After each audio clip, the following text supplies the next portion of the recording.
지훈아, 동창들하고 갑자기 만나게 됐다. 10명 정도 되는데 식당으로 저녁 한 끼 하러 갈 테니 준비하렴. 시어머니의 당연하다는 듯한 목소리가 전화기 너머로 들려왔습니다. 명절 내내 100인분의 차례 음식을 혼자 준비한 지훈의 손이 떨렸습니다. 어머니, 죄송하지만 오늘은. 뭔 소리야? 우리 동창들한테 자랑하고 싶어서 그러는 건데 왜 이래? 전화를 끊은 지훈은 조용히 가방을 챙겨 들었습니다. 그리고 10년 만에 처음으로 식당 셔터를 스스로 내렸습니다. 그 순간부터 한 여인의 인생이 완전히 뒤바뀌기 시작했습니다. 오늘의 사연 시작합니다. 오늘도 함께 해주셔서 감사합니다. 구독과 좋아요를 눌러주시면 여러분에게 행운이 가득 찾아올 거예요. 오늘 하루도 행복하고 기쁜 일만 가득하시길 바랍니다. 세상 모든 사연을 정성스레 녹여내서 전하는 꼬순이네입니다. 저희 영상은 실화 바탕의 재구성 또는 창작된 시나리오를 바탕으로 제작되었으며 시각적인 몰입감을 위해 AI 생성 이미지를 활용했습니다. 따뜻한 마음으로 시청해 주시면 감사하겠습니다. 설날 연휴 마지막 날 오후 3시 영하 5도의 매서운 추위가 거리를 휩쓸었습니다. 최 여사가 화려한 모피 코트를 휘날리며 고교 동창생 10명을 이끌고 청화정 앞에 도착했습니다. 얘들아, 다들 잘 왔어. 오늘 우리 며느리가 손수 차린 진수성찬 한번 받아봐. 세상에 이런 며느리 또 없다니까? 최 여사가 어깨를 잔뜩 으쓱이며 큰 소리를 쳤습니다. 정말 기대돼, 최 선배. 며느님 손맛이 그렇게 일품이라며? 소문이 자자하더라고. 동창 중 한 명이 얼굴을 비비며 맞장구를 쳤습니다. 말도 마. 우리 애가 만든 갈비찜은 입에 넣자마자 사르르 녹아버려. 육전은 또 얼마나 고소한지. 명절마다 내가 이 맛에 산다니까. 오늘 다들 배 터질 준비들 해. 최 여사가 기세등등하게 식당 문을 향해 걸어갔습니다. 그런데 굳게 닫힌 셔터 위로 큼지막한 무기한 휴업 안내문이 떡하니 붙어 있었습니다. 어머, 이게 대체 뭐야? 왜 문이 닫혀 있어? 최 여사의 얼굴이 순식간에 흑빛으로 변했습니다. 선배, 오늘 장사 안 하나 봐? 문이 꽁꽁 잠겼는데? 그럴 리가. 내가 아까 분명히 온다고 말해뒀는데. 예지훈가 정신을 어디다 둔 거야? 최 여사가 당황해서 손을 떨며 휴대폰을 꺼내 지훈에게 전화를 걸었습니다. 하지만 돌아오는 건 고객님의 전원이 꺼져 있어. 라는 차가운 기계음 뿐이었습니다. 바로 4시간 전 지훈의 집 거실에서는 다른 상황이 펼쳐지고 있었습니다. 지훈이 명절 내내 준비한 100인분의 차례 음식을 정리하며 지친 모습으로 소파에 앉아 있었습니다.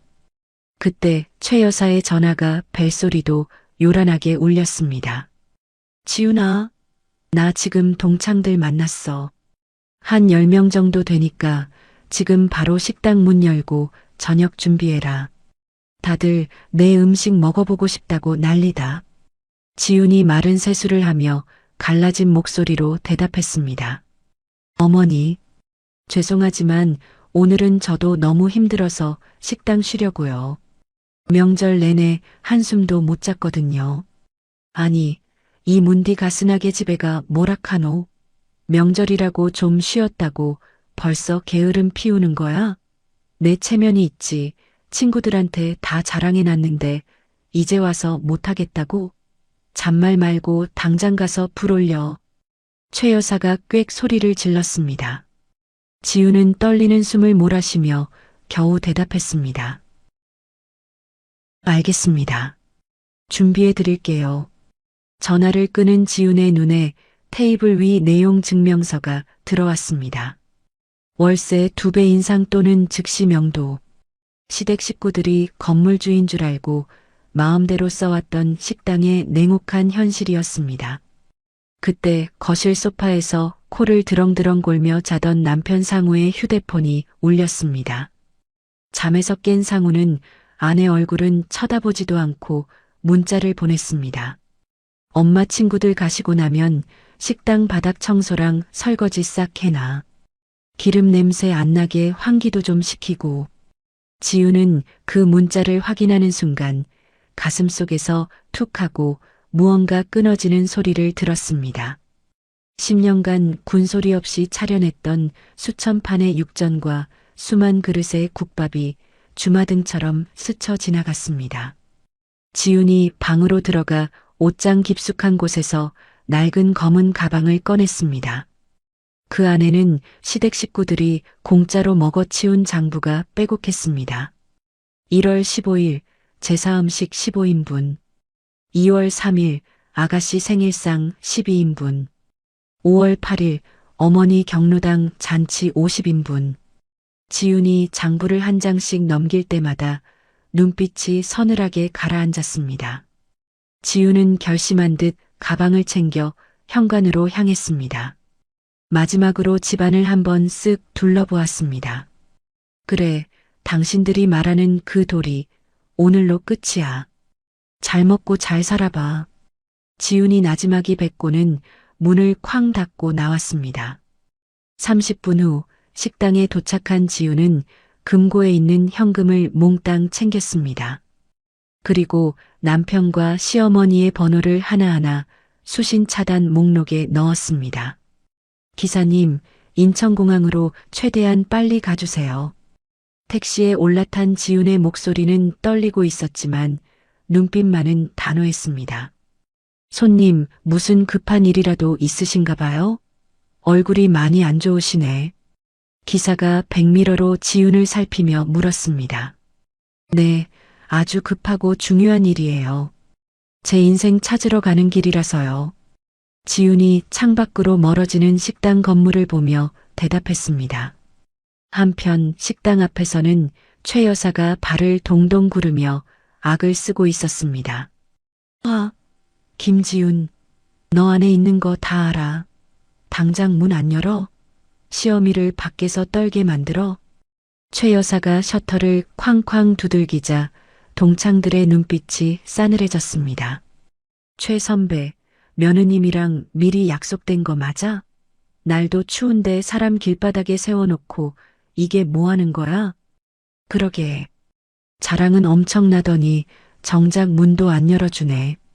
우리 그냥 가자. 추워 죽겠어. 최 여사는 얼굴이 화끈거려 죽을 지경이었습니다. 결국 아들 상우에게 전화를 걸어 고함을 쳤습니다. 야, 이상우.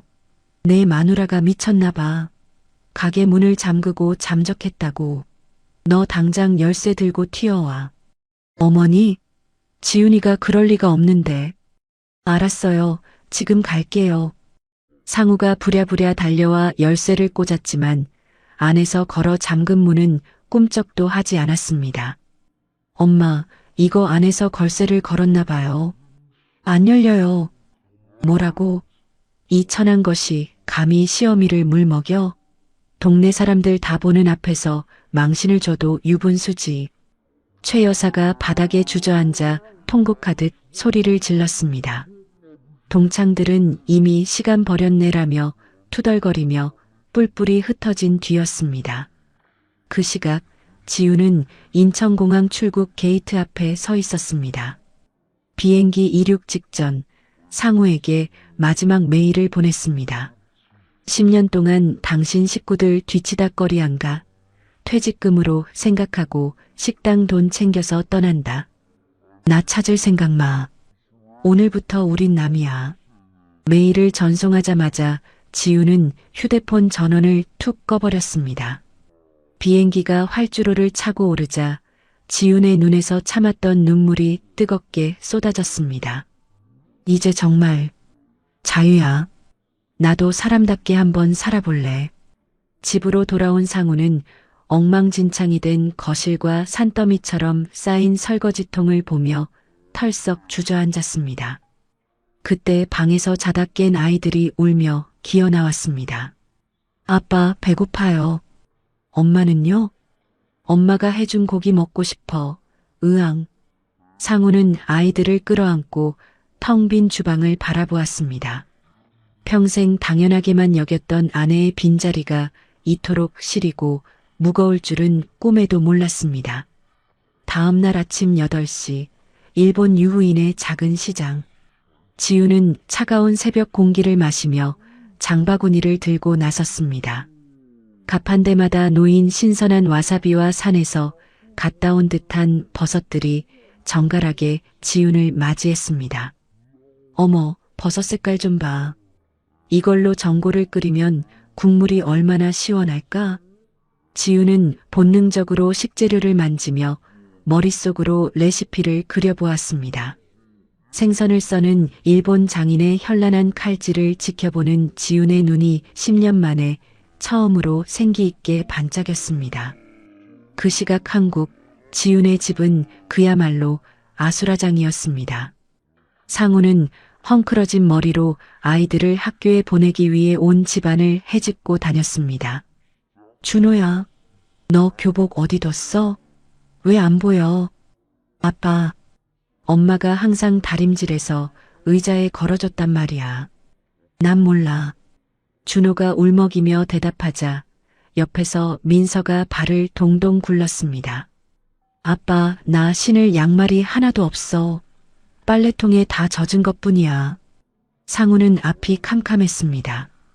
아침마다 따뜻한 국에 갓 지은 밥, 칼같이 다려진 교복과 깨끗한 양말. 그 모든 것이 지훈의 손끝에서 당연하게 피어난 기적이었음을 뼈저리게 느꼈습니다. 한편 분이 안 풀린 최 여사는 지훈의 친정 엄마에게 전화를 걸어 대뜸 고함부터 질렀습니다. 여보세요. 사돈댁이죠? 당장 그쪽 딸년 잡아오세요. 아니 사돈. 갑자기 무슨 말씀이세요? 아침부터 왜 그러세요? 왜냐고? 그 잘난 딸내미가 시어미를 길바닥에 세워두고 도망을 갔단 말여. 애들은 굶기고 집구석은 개판을 쳐놓고 어디서 못된 것만 배워가지고. 최 여사가 길길이 날뛰자 옆에서 듣고 있던 지훈의 오빠가 전화를 뺏어 들었습니다. 사돈 어른 말씀 삼가세요. 우리 동생이 10년을 종처럼 살았는데 오죽하면 나갔겠습니까? 이런 식으로 무례하게 전화하실 거면 다신 연락하지 마세요. 뭐, 감히 시어른한테 전화를 뚝 끊어? 이 집구석은 위아래도 없어. 최 여사는 분을 못 이겨 씩씩거리며 아들 상우에게 전화를 돌렸습니다. 상우야, 당장 처가 식구들 멱살을 잡아서라도 그년 찾아내. 어떻게 시어미 전화를 딱딱 끊니? 어머니, 제발 좀 진정하세요. 지금 지훈이가 왜 그랬는지 장부를 보고 있는데 이거 정말 다 어머니가 가져다 쓰신 거예요? 상우의 목소리가 떨렸습니다. 장부에는 시댁 제사비, 시누이 생활비, 조카 학원비까지 지훈의 피땀 어린 돈이 수백만 원씩 매달 빠져나간 기록이 적나라하게 적혀 있었습니다. 하지만 최 여사는 반성은커녕 식당 앞으로 달려가 큼지막한 벽보를 붙였습니다. 사장이 가출하여 무단 휴업 중. 지나가던 동네 사람들이 그 앞에 멈춰서서 수군거렸습니다. 아니, 청아정 사장님이 가출을 했다고? 그 착한 양반이? 쯧쯧, 저 할머니 입 거친 것 좀 봐. 사장님이 오죽 힘들었으면 나갔겠어? 그 집 음식 먹으러 가면 항상 사장님 눈치가 안쓰럽더라고. 최 여사는 자기 편을 들어줄 줄 알았던 사람들의 반응에 당황했습니다. 그때 식당 건물주가 나타났습니다. 지금 여기서 뭐 하시는 겁니까? 사장님은 어디 가시고요? 아이고, 건물주 양반. 우리 며느리가 돈 들고 튀었어요. 내가 대신 관리할 테니 걱정 마요. 무슨 소립니까? 밀린 관리비랑 인상된 월세 문제 해결 안 되면 당장 짐 빼세요. 명도 소송 들어갑니다. 사장님한테 똑똑히 전해요. 건물주의 차가운 경고에 최 여사의 얼굴이 하얗게 질렸습니다. 그 시각 일본, 지우는 발길 닿는 대로 들어간 한식 다이닝에서 서툰 솜씨로 나물을 무치는 일본인 요리사를 보게 되었습니다. 실례지만 제가 좀 도와드려도 될까요? 한국에서 온 요리사입니다. 지훈이 조심스럽게 칼을 잡았습니다. 착 마이너스 착 마이너스 착 마이너스 착. 일정한 리듬으로 채소를 써는 지훈의 손길에 주방 안의 모든 시선이 꽂혔습니다. 와, 대단해요. 이 정갈한 칼솜씨 좀 봐. 지훈의 활약에 한 노부인이 다가왔습니다. 세련된 옷차림의 그녀는 명숙이라는 제1교포였습니다. 당신 손을 보니 보통 내공이 아니군요. 왜 이런 곳에서 숨어 지내나요? 한국에서 작은 식당을 했었어요. 그냥 밥쟁이였죠. 작은 식당이라니요. 그 칼끝에 맺힌 정성이면 어디서든 주인공이 될 사람인데 당신의 그 실력 여기서 한번 제대로 펼쳐볼 생각 없나요?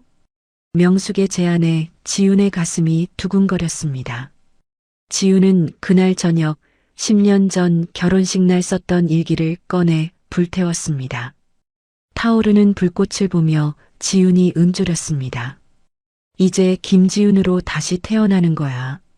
누구의 며느리도 아내도 아닌 나 자신으로. 한편 한국의 상우는 텅 빈 주방 식탁에 앉아 편의점 도시락을 씹고 있었습니다. 차갑고 딱딱한 밥알이 목에 걸려 넘어가지 않았습니다.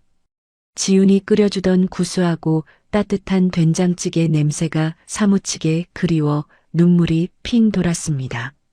하지만 최 여사는 정신을 못 차리고 시누이들까지 불러 모았습니다. 얘들아, 가게 열쇠공 불렀다. 저 안에 비싼 식기랑 식자재들, 남주기 아까우니 우리가 다 챙겨야겠다. 하지만 셔터를 강제로 올리려는 순간 B-,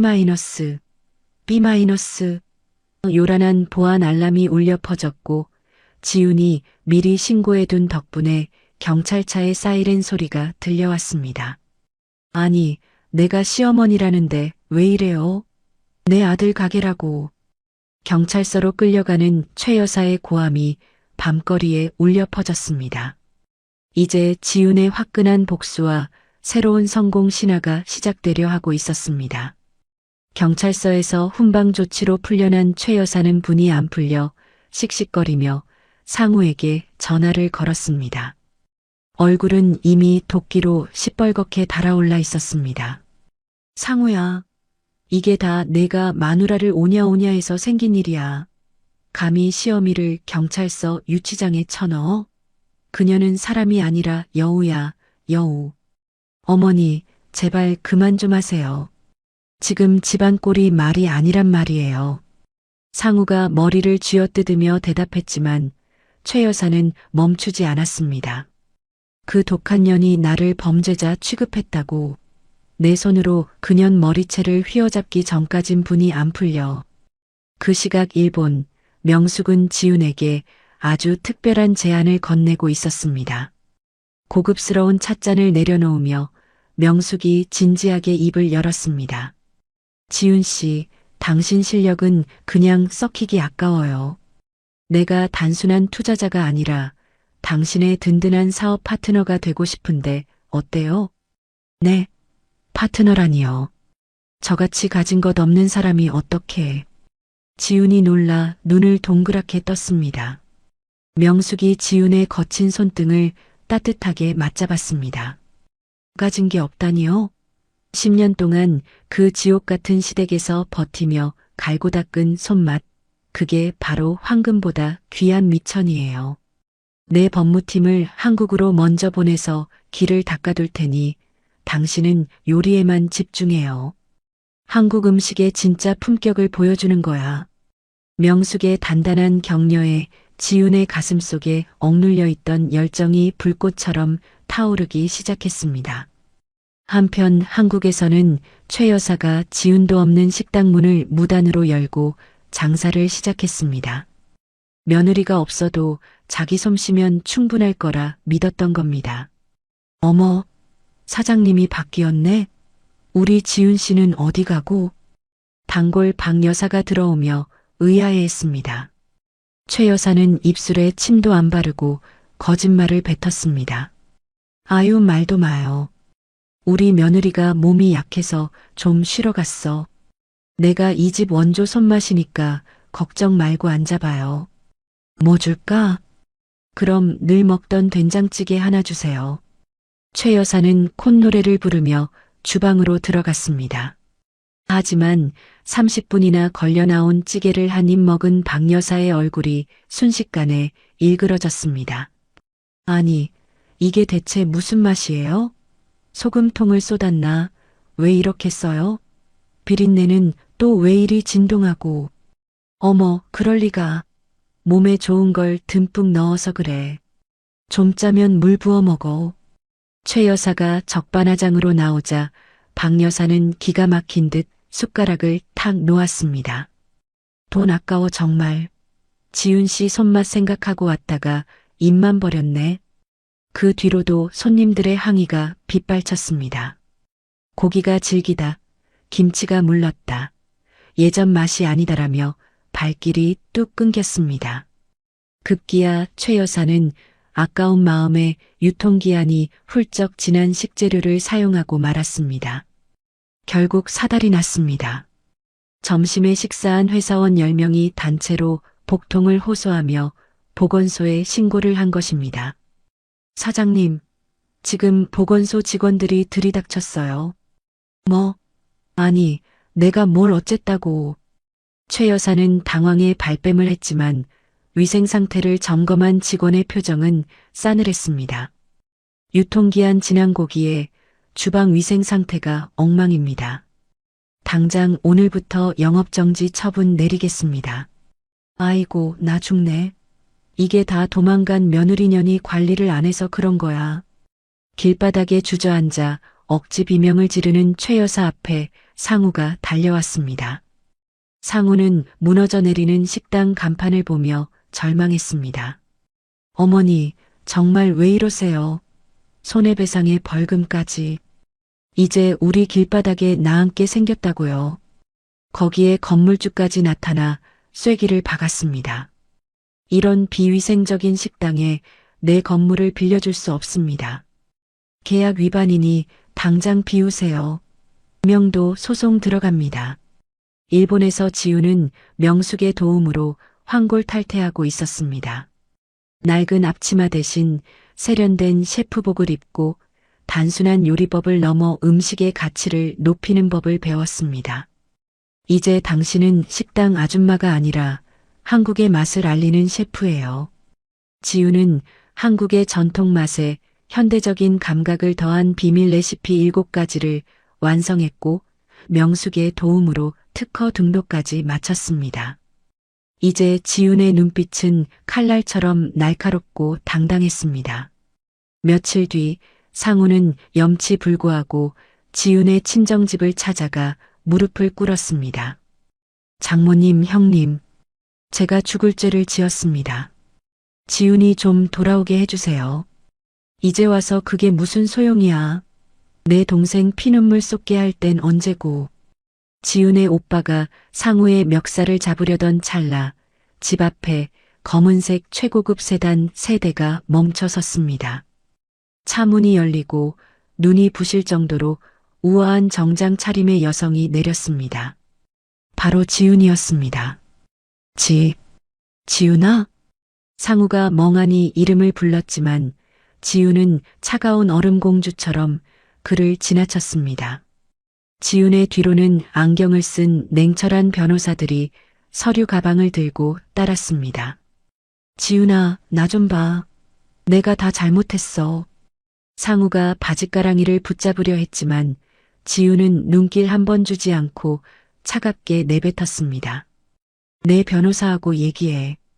당신하고 섞을 말은 10년 전 대화로 끝났으니까.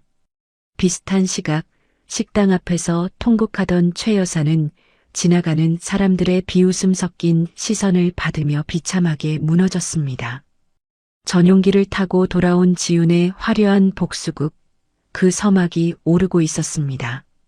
인천공항 입국장, 자동문이 열리고 지훈이 당당한 걸음으로 나타났습니다. 명품 수트를 차려입고 세련된 선글라스를 쓴 지훈의 모습은 예전에 고단했던 며느리가 아니었습니다. 멀리서 기다리던 상우가 지훈을 발견하고 헐레벌떡 뛰어왔습니다. 지훈아, 지훈아, 나 여기 있어. 정말 미안해. 내가 다 잘못했어. 상우가 지훈의 팔을 붙잡으려 손을 뻗는 순간 검은 정장을 입은 건장한 수행원들이 벽처럼 상우를 가로막았습니다. 이러지 마세요. 접근 금지입니다. 뒤로 물러나시죠. 아니, 이 사람들이. 지훈아, 나 내 남편이야. 우리 대화 좀 하자. 응? 지훈은 걸음을 멈추지 않았습니다. 선글라스를 살짝 내리고는 곁에 선 변호사에게 턱짓을 했습니다. 변호사가 차가운 눈빛으로 상우에게 두툼한 서류 봉투를 건넸습니다. 이게 뭐야? 이혼 소장, 그리고 지난 10년간 귀하의 본가 식구들이 지훈 씨 식당에서 무단으로 드신 식비 청구서입니다. 상우가 떨리는 손으로 서류를 넘기다 비명을 지르듯 물었습니다. 식비 청구서? 1억 원. 아니, 가족끼리 밥 좀 먹은 걸 가지고 1억이라니. 그제야 지훈이 걸음을 멈추고 상우를 똑바로 쳐다봤습니다. 그 눈빛에는 예전의 서운함도 미련도 없었습니다. 오직 차가운 무관심뿐이었습니다. 가족?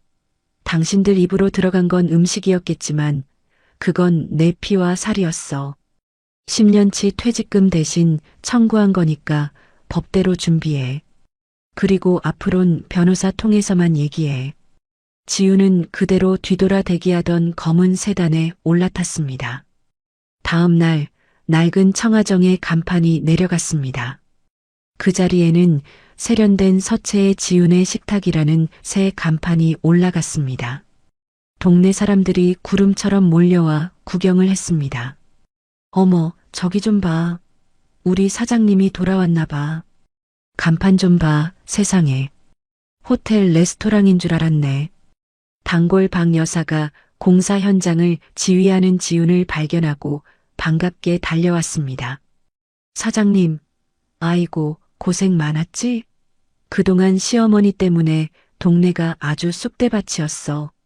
박 여사님, 그동안 걱정 끼쳐드려 죄송해요. 이제 진짜 제 요리 대접해 드릴게요.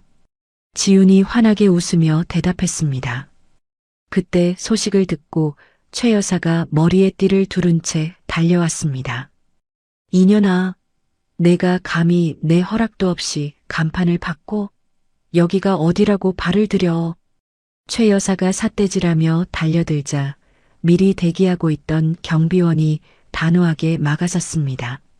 할머니, 진정하세요. 여기 사장님께서 접근 금지 가처분 신청하셨습니다. 한 발짝만 더 오시면 바로 경찰 부릅니다. 뭐, 접근 금지. 이 여우 같은 년이 끝까지. 지훈이 차갑게 최 여사를 응시하며 말했습니다. 어머니, 아니 최 여사님. 이제 법대로 하겠다고 말씀드렸죠? 식중독 사건의 절도 미수까지 제가 눈 감아주는 건 여기까지예요. 당장 제 눈앞에서 사라지세요. 지훈은 곧장 옛날 집으로 향했습니다. 문을 열자마자 보이는 건 엉망진창이 된 거실과 방치되어 꾀죄죄한 아이들의 모습이었습니다. 지훈의 가슴이 갈기갈기 찢어지는 것 같았습니다. 엄마, 엄마. 준호와 민서가 맨발로 달려와 지훈의 품에 안겼습니다. 지훈은 아이들을 으스러지도록 꽉 안았습니다. 우리 아기들, 엄마가 늦어서 미안해. 이제 다시는 너희들 떼어놓지 않을 거야. 뒤늦게 방에서 나온 상우가 힘없는 목소리로 지훈을 불렀습니다. 지훈아, 애들 생각해서 한 번만 기회를 주면 안 될까? 지훈은 단호하게 서류 한 장을 내밀었습니다. 양육권 포기 각서야. 여기에 사인해. 안 그러면 당신 어머니가 저지른 식중독 사건이랑 절도 미수, 언론에 다 터뜨릴 거야. 당신 직장 생활도 끝이라는 소리야. 상우는 사색이 되어 손을 떨다 결국 고개를 숙이고 서명을 했습니다. 지우는 그 길로 아이들을 데리고 명숙이 미리 준비해준 새 아파트로 이사했습니다. 얼마 후 지훈의 이야기는 경력 단절 여사장의 화려한 부활이라는 타이틀로 TV 뉴스에까지 보도되었습니다. 식당 지훈의 식탁은 오픈하기도 전에 예약이 꽉 찼습니다. 최 여사는 동네 경로당에서 마지막 발악을 했습니다. 그년이 돈 많은 노인을 꼬셔서 저 난리를 치는 거야. 아주 산 것이라니까. 그러자 옆에 있던 할머니들이 혀를 찼습니다. 에이구, 최 여사. 아직도 정신 못 차렸어? 그 사장님이 10년 동안 당신 식구들 먹여 살린 거 모르는 사람 없어. 이제 그 입 좀 다무셔. 고립된 최 여사는 텅 빈 집으로 돌아가 라면을 끓여 먹으며 지훈이 차려주던 화려한 생일상을 떠올리며 울먹였습니다. 지훈은 새 주방에서 첫 칼질을 시작했습니다. 창밖에는 아이들이 새로 만든 놀이방에서 즐겁게 웃고 있었습니다. 지훈이 정갈하게 썰린 채소를 보며 혼잣말을 했습니다. 이제 정말 내 인생이야.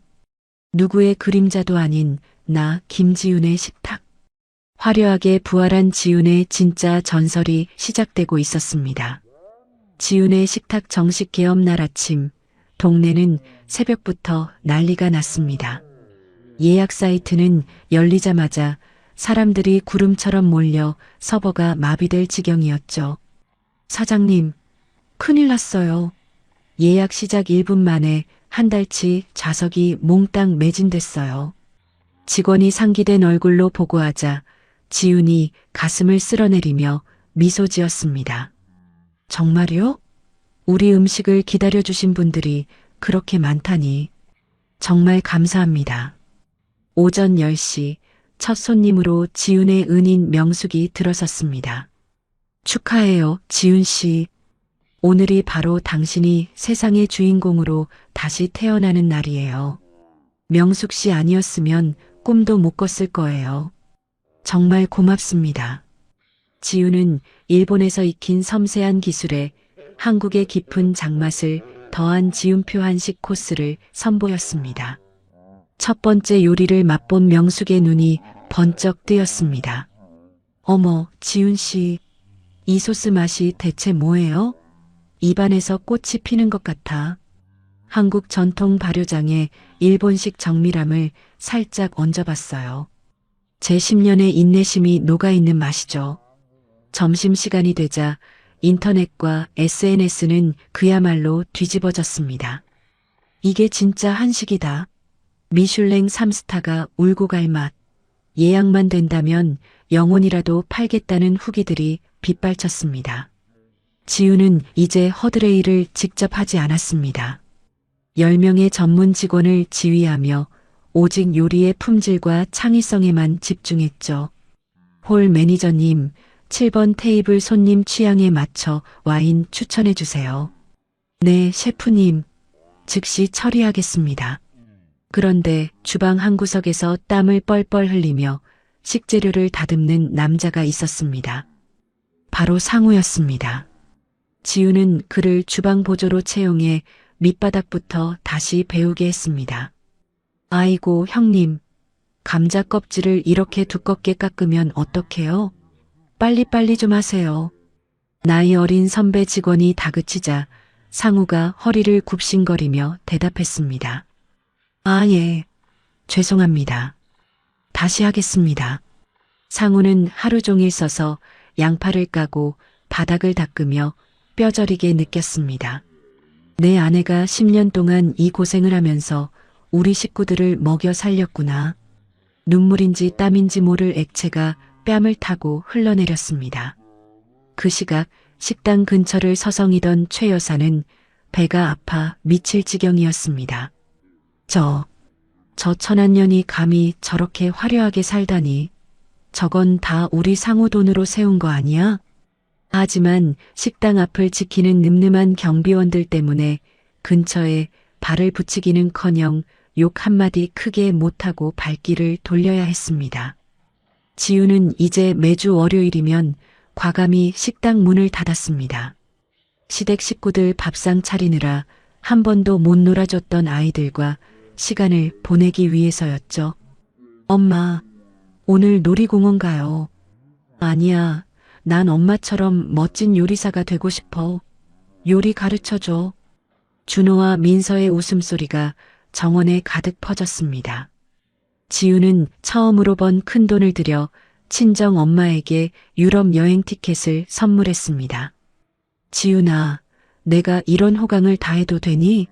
나 눈물 나서 못 가겠다. 엄마, 그동안 나 때문에 소갈이 많이 했잖아. 이제는 남 눈치 보지 말고 엄마 인생 즐겨요. 지우는 고급 세단에 전용 기사까지 붙여 엄마를 배웅했습니다. 이제 지우는 잡지 인터뷰까지 하는 유명 인사가 되었습니다. 여러분, 희생은 미덕이 아니라 자신을 학대하는 거예요. 내 인생의 주인은 바로 나 자신이라는 걸 잊지 마세요. 그녀의 당당한 목소리는 수많은 여성의 심금을 울렸습니다. 지우는 이제 꽃향기 가득한 단독주택으로 이사해 아이들과 행복한 꿈을 꿨습니다. 상우는 퇴근 후 앞치마를 두르고 아이들 숙제를 봐주며 지훈의 눈치를 살피는 처지가 되었죠. 이제 정말 내 인생을 찾았어. 견디길 잘했다, 지훈아. 지훈은 밤늦게 식당에 홀로 앉아 10년 전 눈물로 썼던 일기를 읽으며 자신을 다독였습니다. 그런데 그 순간 평화롭던 밤을 깨는 날카로운 전화벨이 울렸습니다. 여보세요? 예. 준호가 학교에서 쓰러졌다고요? 지훈의 얼굴에서 핏기가 싹 가셨습니다. 손에 들고 있던 찻잔이 바닥으로 떨어져 산산조각이 났습니다. 완벽했던 행복의 꼭대기에서 예상치 못한 불행의 그림자가 지훈을 덮쳐오고 있었습니다. 응급실의 차가운 공기 속에 지훈은 넋이 나간 사람처럼 앉아 있었습니다. 잠시 후 의사가 심각한 표정으로 지훈을 불렀습니다. 준호가 어떻게 된 건가요, 선생님? 우리 애가 왜 갑자기? 정밀 검사 결과 극심한 정서적 스트레스로 인한 소아 신경성 발작입니다. 혹시 최근에 아이가 감당하기 힘든 큰 충격을 받은 적이 있나요? 지훈의 목소리가 가늘게 떨렸습니다. 저희가 지금 이혼 절차를 밟고 있어요. 환경이 많이 바뀌긴 했는데 아이들에게 부모의 결별은 세상이 무너지는 것과 같은 공포입니다. 당분간은 절대적인 안정이 필요해요. 의사의 말이 지훈의 가슴에 비수처럼 꽂혔습니다. 성공해서 아이들을 행복하게 해주겠다고 앞만 보고 달렸는데 정작 아이의 속은 시커멓게 타들어가고 있었던 겁니다. 지훈은 잠든 준호의 창백한 얼굴을 보며 눈물을 쏟았습니다. 미안해, 준호야. 엄마가 너무 바빴지? 엄마가 다 잘못했어. 그때 병실 문이 거칠게 열리며 최 여사가 들이닥쳤습니다. 우리 준호, 내 새끼 어딨니? 이게 다 무슨 일이야? 어머니, 연락도 안 드렸는데 어떻게 여길? 내 손자가 사경을 헤매는데 시어미한테 연락도 안 해? 너 정말 독하다, 독해. 최 여사는 지훈을 밀치고 침대 곁으로 다가갔습니다. 잠시 후 지훈이 의사와 상담하러 자리를 비운 사이 최 여사는 눈을 뜬 준호에게 도끼 어린 목소리로 속삭였습니다. 준호야, 똑똑히 들어라. 내 엄마가 돈독이 올라서 아빠를 버린 거야. 그래서 내가 이렇게 아픈 거라고. 엄마가 나쁜 사람이지? 그렇지? 할머니, 정말이에요? 엄마가 아빠 버린 거예요? 준호의 눈에 눈물이 고였습니다. 최 여사는 회심의 미소를 지으며 못을 박았습니다. 그럼 엄마가 돈 벌겠다고 너희 버리고 일본까지 갔던 거 잊었어? 엄마 말 듣지 마라. 할머니가 다 너 생각해 하는 말이야. 병실 밖에서 이 대화를 우연히 듣게 된 지우는 온몸의 피가 거꾸로 솟는 기분이었습니다. 문을 박차고 들어간 지훈이 서슬 퍼런 눈으로 소리쳤습니다. 어머니, 당장 나가세요. 애한테 지금 무슨 소리를 가시는 거예요? 뭐, 내가 내 손자한테 사실대로 말하는데 내가 왜 난리야? 돈 좀 벌더니 시어미가 웃습니까? 경비 부르기 전에 당장 나가시라고요. 한 번만 더 애 마음 헤집어 놓으면 그땐 정말 가만 안 있어요. 지훈의 기세에 눌린 최 여사는 궁시렁대며 병실을 빠져나갔습니다. 하지만 불행은 혼자 오지 않았습니다. 지훈이 자리를 비운 사이 식당에 위기가 닥쳤습니다. 경쟁 업체들이 짠 듯이 인터넷에 허위 사실을 퍼뜨리기 시작한 겁니다. 지훈의 식탁 알고 보니 쓰레기 식재료 사용, 화려한 모습 뒤에 가려진 더러운 위생 상태, 자극적인 제목의 글들이 SNS를 타고 걷잡을 수 없이 퍼졌습니다. 급기야 구청 위생과 직원들이 들이닥쳤습니다. 긴급 위생 점검 나왔습니다. 식중독 의심 신고가 들어왔어요. 네, 그럴 리가요.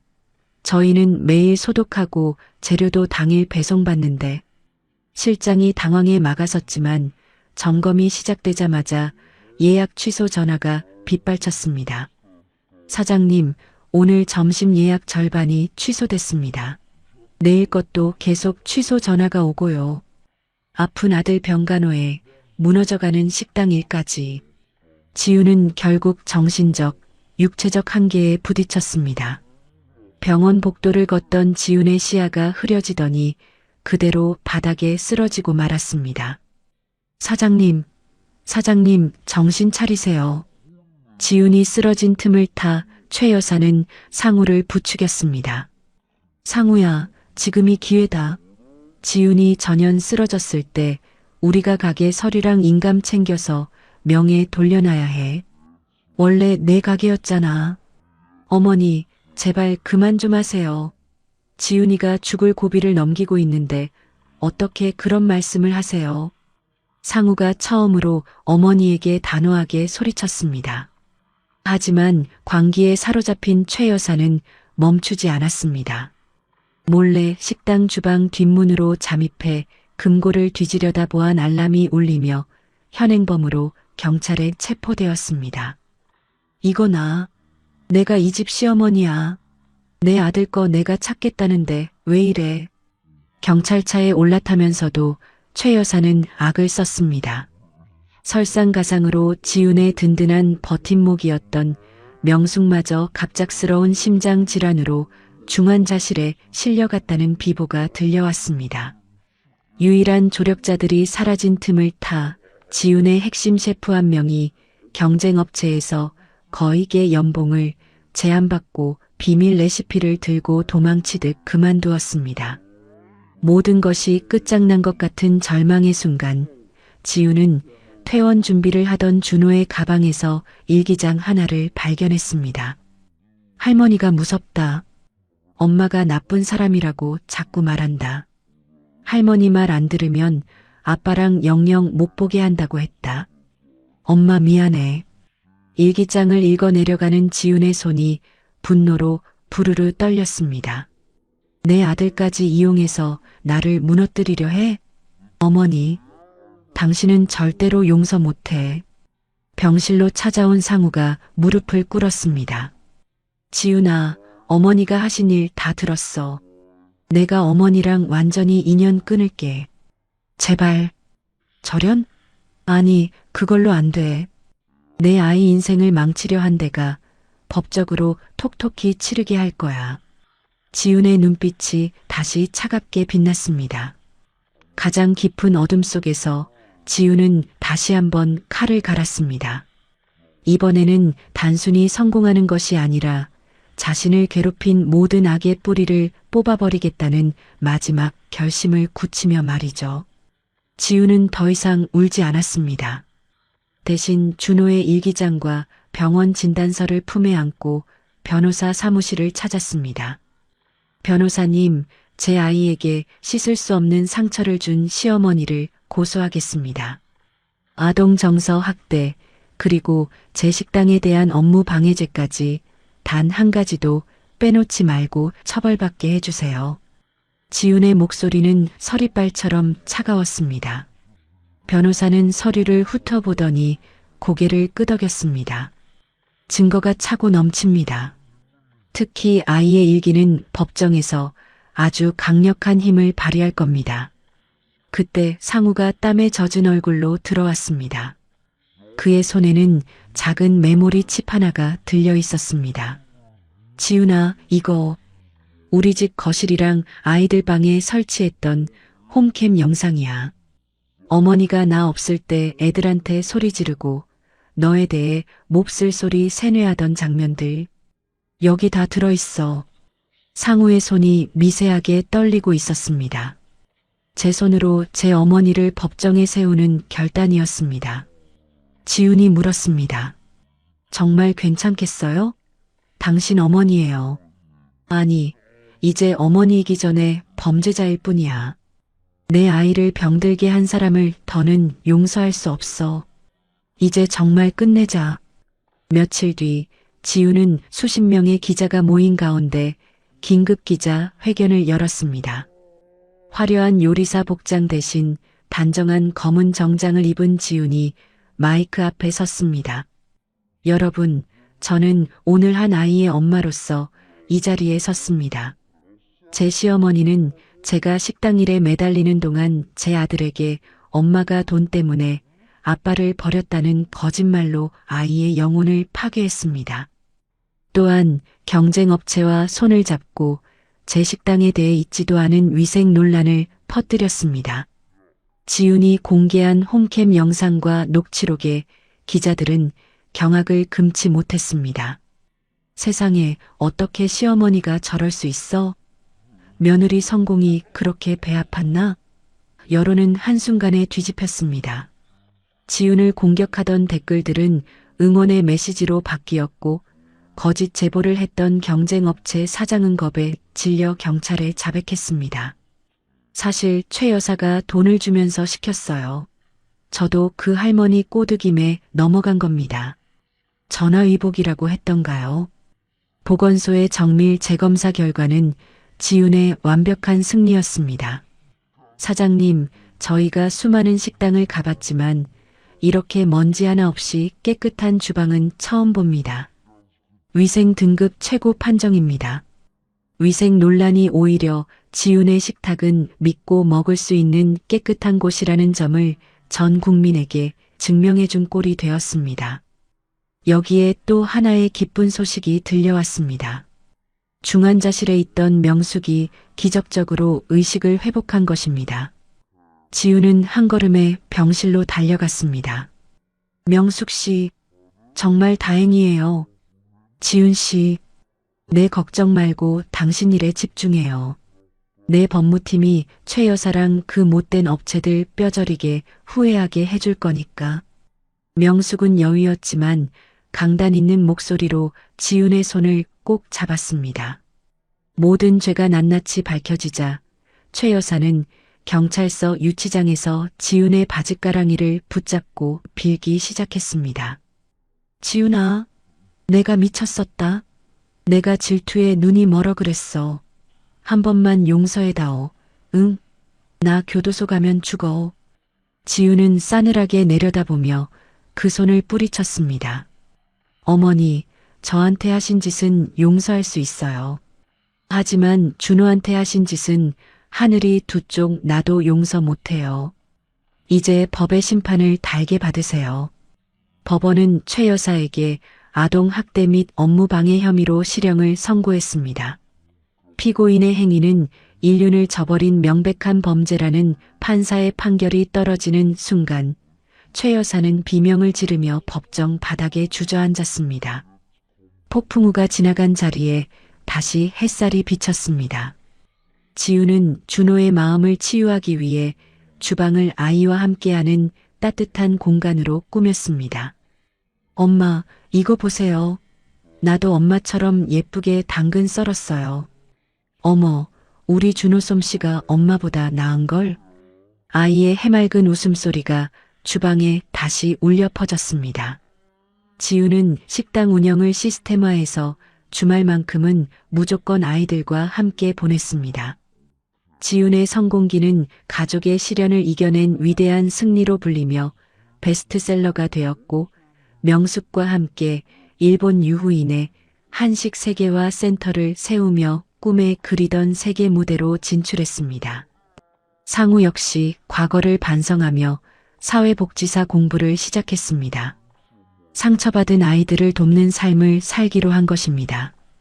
어느 고요한 밤, 지우는 홀로 식당 정원에 앉아 밤하늘을 보며 나지막이 의졸했습니다. 이제 정말 평화롭네. 지훈의 입가에 10년 만에 처음으로 근심 없는 진정한 미소가 번졌습니다. 며느리라는 이름의 굴레를 벗어던지고 한 인간으로서, 한 어머니로서 지우는 마침내 자신만의 왕국을 완성했습니다. 1년 후 설날 아침, 지훈의 풍경은 180도 달라져 있었습니다. 새벽부터 눈물 젖은 전을 부치던 찌든 모습은 온데간데였고, 우아한 여행용 코트를 입은 세련된 커리어 우먼이 거울 앞에 서 있었습니다. 엄마, 오늘 진짜 공주님 같아요. 너무 예뻐요. 민서가 폴짝폴짝 뛰며 박수를 쳤습니다. 옆에서는 상우가 익숙한 솜씨로 아이들의 여행 가방을 챙기고 비행기 티켓을 꼼꼼히 확인하고 있었습니다. 지훈아, 나가기 전에 따뜻한 차 한 잔 마셔. 당신 좋아하는 향으로 우렸어. 상우가 정성스럽게 내민 찻잔을 받으며 지훈이 엷은 미소를 지었습니다. 고마워요. 당신 1년 사이에 정말 딴 사람이 된 것 같네. 그때 현관 우편함에 꽂혀있던 편지 한 통이 전달되었습니다. 교도소에 있는 최 여사가 보낸 참회의 편지였습니다. 지우는 봉투를 뜯지도 않은 채 그대로 쓰레기통에 던져 넣었습니다. 이제 과거의 그림자에 발목 잡히지 않을 거야. 내 인생에 더 이상 그분의 자리는 없으니까. 지훈의 목소리엔 흔들림이 없었습니다. 공항 라운지에 도착하자 미리 와 계시던 친정 엄마가 환한 얼굴로 손을 흔들었습니다. 엄마, 오래 기다리셨어요? 아니야, 우리 딸. 세상에 볼 때마다 더 귀티가 나는구나. 정말 장하다, 내 새끼. 지우는 엄마의 주름진 손을 꼭 잡았습니다. 10년 동안 시댁 눈치 보느라 친정 엄마 생신 한번 제대로 못 챙겼던 불효를 이제야 갚는 기분이었습니다. 비행기가 활주로를 박차고 오르자 지우는 양옆에 앉은 준호와 민서의 손을 꽉 잡았습니다. 1년 전 도망치듯 홀로 비행기에 올랐을 때와는 비교할 수 없는 벅찬 행복이 밀려왔습니다. 이번에는 혼자가 아니네. 내 소중한 보물들이 곁에 있어서 참 좋다. 일본 유후인에 도착하자 명숙이 꽃다발을 들고 마중 나와 있었습니다.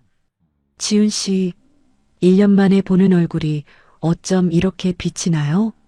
이제야 제 주인을 찾은 보석 같네.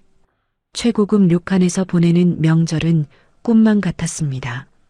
지우는 뜨끈한 온천물에 몸을 담그고 수면에 비친 자신의 얼굴을 가만히 들여다보았습니다. 고생의 흔적은 씻겨 내려가고 자신감 넘치는 당당한 여성의 얼굴이 거기 있었습니다. 정말 멀리도 돌아왔네.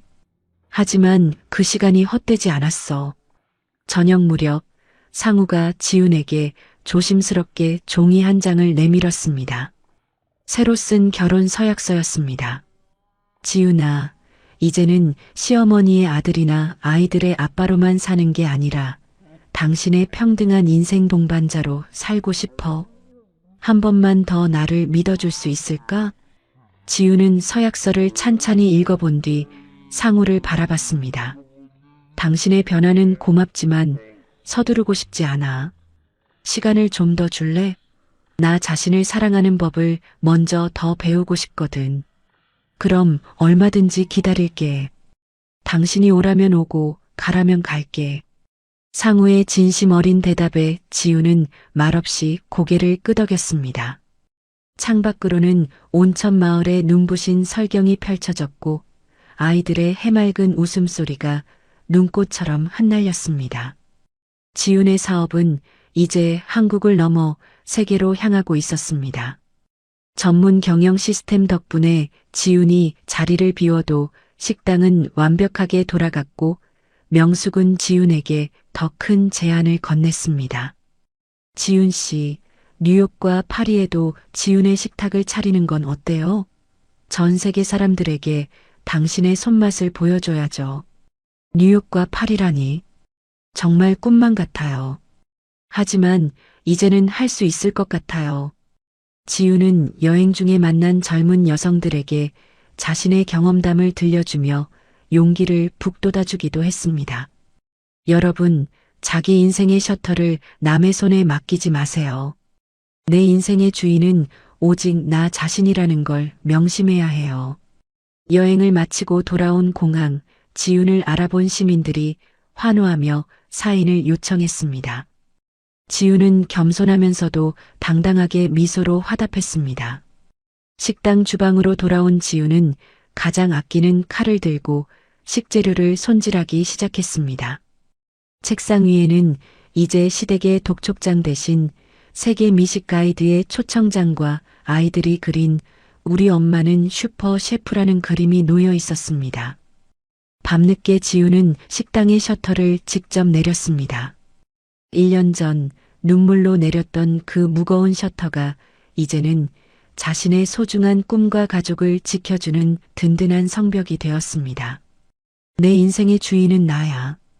이제부터가 진짜 시작이야.